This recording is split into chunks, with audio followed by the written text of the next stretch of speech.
Hey everyone, and welcome to today's Explainer. We're jumping right into a super profound, honestly pretty challenging topic today.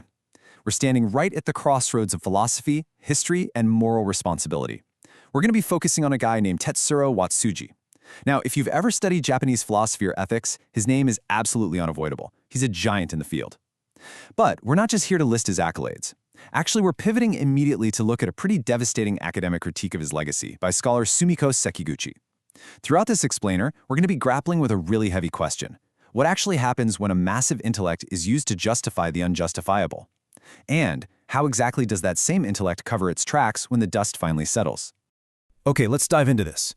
Don't die until you fulfill your mission. Or, more starkly, die for your mission. On the surface, that kind of sounds like a line from some epic movie, right? Something about unwavering dedication and grit. But when you look at the actual context, it becomes this incredibly chilling paradox. See, this wasn't some hardened military general hyping up his soldiers. This was Tetsuro Watsuji, a highly celebrated academic, teaching this exact concept to young men, his students, right as they were about to be drafted into a brutal meat grinder of a war. This sets the stakes for our entire analysis today. We're literally looking at the immense power of words when they are weaponized.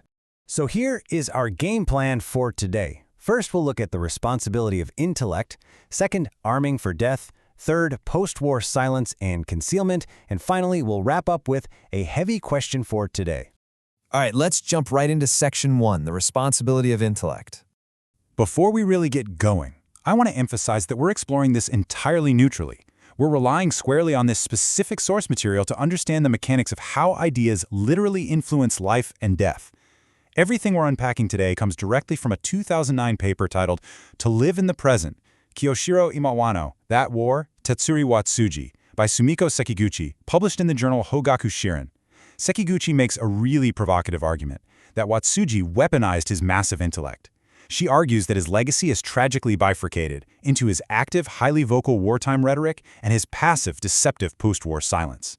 He didn't just sit on the sidelines and watch the Japanese Empire's war machine. He actively provided the structural, theoretical backbone that supported it. Which brings us right to Section 2, arming for death. Now, what's really interesting about this slide is that it shows what Sekiguchi calls Watsuji's sins of commission.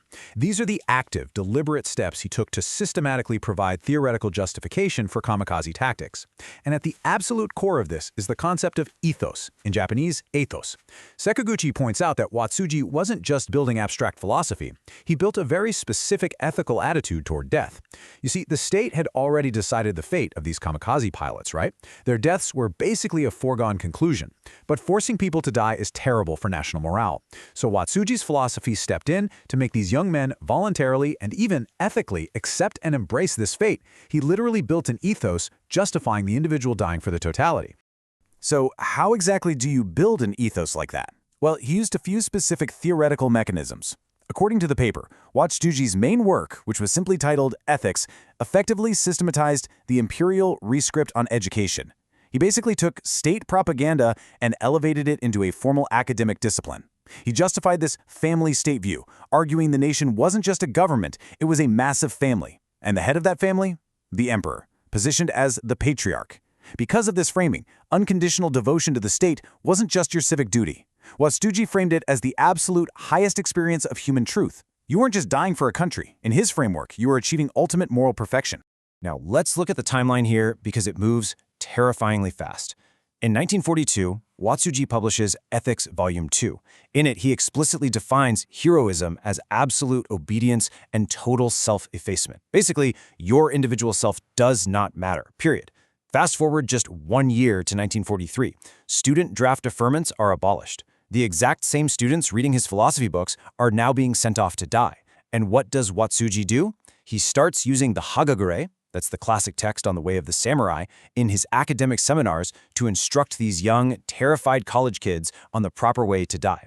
It's just a rapid, devastating pipeline from high-minded academic theory straight into brutal battlefield reality.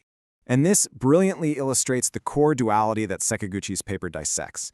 Think about the stark hypocrisy here for a second. During the war, we have this intense, active rhetoric demanding total self-effacement, sending boys to their deaths with a philosophical pat on the back. But in the immediate aftermath, when the empire falls, does this great ethicist stand by those absolute truths? Absolutely not. What he didn't do becomes just as loud as what he did. He completely failed to take responsibility. Instead, he slipped into this passive, highly deceptive post-war silence. Let's explore that further in Section 3, Post-War Silence and Concealment. Okay, so the war ends. The kamikaze tactics failed entirely, and the nation is in ruins. The narrative shifts away from the battlefield and back to the quiet, safe space of the scholar's desk. Here we look at his sins of omission. Sekiguchi isn't just throwing around wild accusations here. The paper lays out a concrete trail of evidence pointing to intentional deception. First, destroying works by the philosopher Martin Heidegger in his personal library.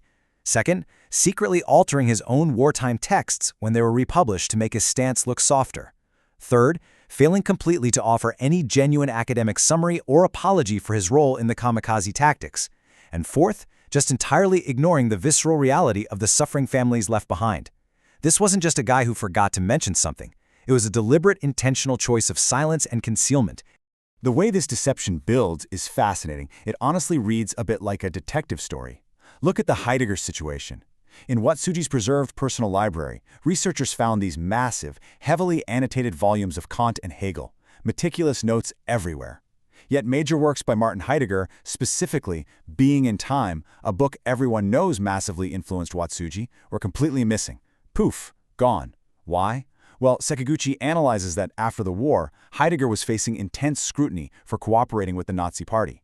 Watsuji likely saw the writing on the wall and burned or hid his own Heidegger Guts to avoid any suspicion that he too was a war criminal intellectual. He literally sterilized his own library to save his own skin.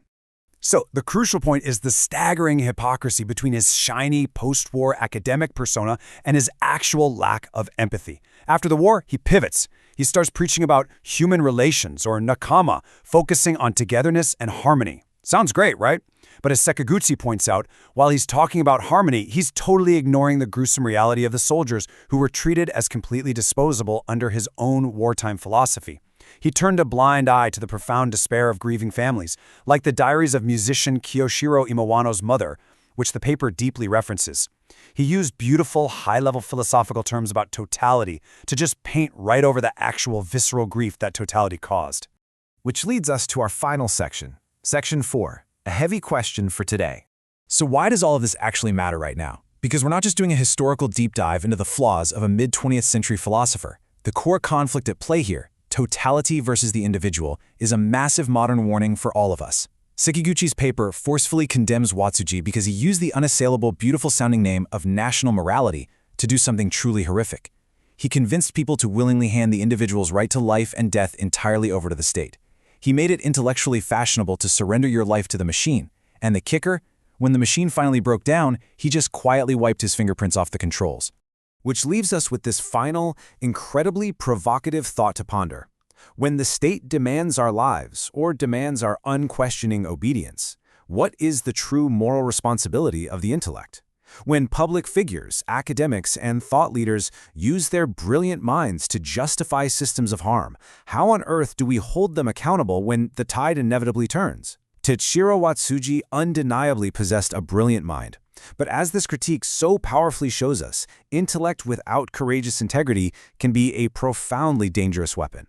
Thank you so much for joining me in this explainer today. Keep questioning everything, keep learning, and I will see you next time.